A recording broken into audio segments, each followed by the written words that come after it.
Sirach Chapter 10. A wise judge will judge his people, and the leadership of an understanding man will be steadfast. As the judge of the people is, so also are his assistants. And whatever kind of man the ruler of a city is, of such a kind also are those who live in it.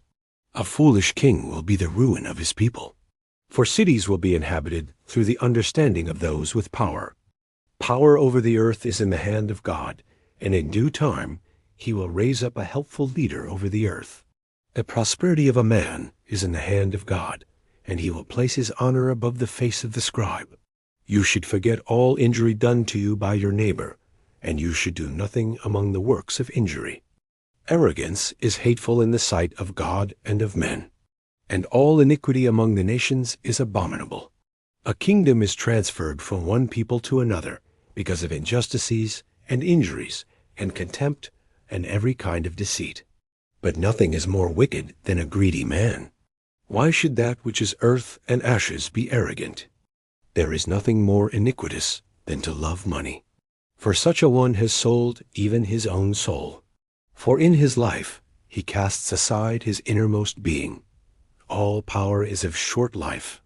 A prolonged sickness is of grave concern to a physician. A physician causes a sickness to be shortened. So also a king is here today, and tomorrow he will die. For when a man dies, he will inherit serpents, and wild beasts and worms. The beginning of the arrogance of man is apostasy from God, for his heart has withdrawn from the one who made him. For arrogance is the beginning of all sin. Whoever holds to it will be filled with evil words, and it will overthrow him in the end. Because of this, the Lord has dishonored the gatherings of the evil, and he has destroyed them even unto the end. God has destroyed the seats of arrogant leaders, and he has caused the meek to be seated in their place. The roots of arrogant nations God has dried up, and the humble among these nations he has planted. The Lord has overthrown the lands of the Gentiles, and he has utterly destroyed them, even to their foundation. He has dried up some of them, and he has utterly destroyed them, and he has caused their memory to depart from the earth. God has abolished the memory of the arrogant, and he has left behind only the memory of those who are humble in mind. Arrogance was not created for men, nor was an angry temperament created for the gender of women. Those who fear God among the offspring of men will be honored, but those among the offspring who ignore the commandments of the Lord will be dishonored. In the midst of his brothers, a ruler has honor, and those who fear the Lord will have honor in his eyes.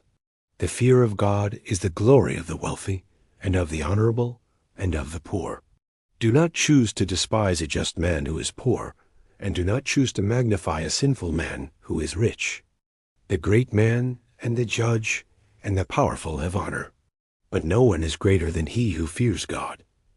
Those who are free will serve an understanding servant, and a prudent and disciplined man will not murmur at correction, but an ignorant man will not be honored.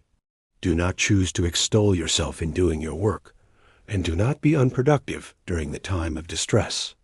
He who works and so abounds in all things is better than he who boasts and so lacks bread. Son, preserve your soul in meekness, and give it honor according to its merit. Who will justify one who sins in his soul? And who will honor one who dishonors his soul? The poor man is glorified by his discipline and fear, and there is a man who is honored because of his substance. But if someone is glorified in poverty, how much more in substance? And whoever is glorified in substance, let him fear poverty.